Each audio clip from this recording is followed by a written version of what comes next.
জি আপা, জি জি আপা, শুনে খুব শান্তি লাগলো আপা। আপনি শর্ট করে দেশে ঢুকে পড়েন আপা। জি আপা, আপনি খাবরায়েন না আপা, আপনি খাবরাইলে আমরাও খাবরাই যাই আপা।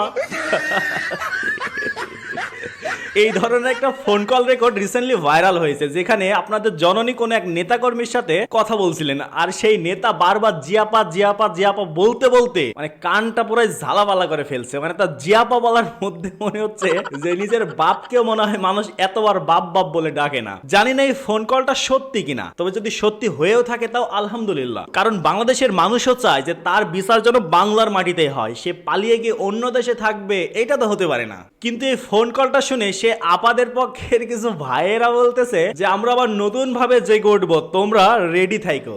আরে রেডি আর কি থাকবো রে ভাই, তোমরা খেলার ডাক দিয়ে তোমরা নিজেরাই মাঠ থেকে পালালে এখন আবার নতুন ভাবে উস্কানি দিচ্ছ, যাতে বাংলাদেশের যারা তোমার জননীর পক্ষের লোক আছে এরা আবার নিজেরা ঝামেলা করে আরো অবনতির দিকে চলে যায়। শোনো, তোমার আভা স্বইচ্ছায় কখনো দেশে আসবে না। দেশে আসার জন্য তাকে হয়তো বাইরের দেশ থেকে চাপ দেওয়া হবে, না হলে আমরাই তাকে সসম্মানে দেশে নিয়ে আসবো। কিন্তু এটা মনে করো না যে তোমাদের আফা আবার দেশে আসার পরে সে আবার ক্ষমতায় বসবে এবং বাংলার মানুষ তাকে আবার ক্ষমতায় রাখবে।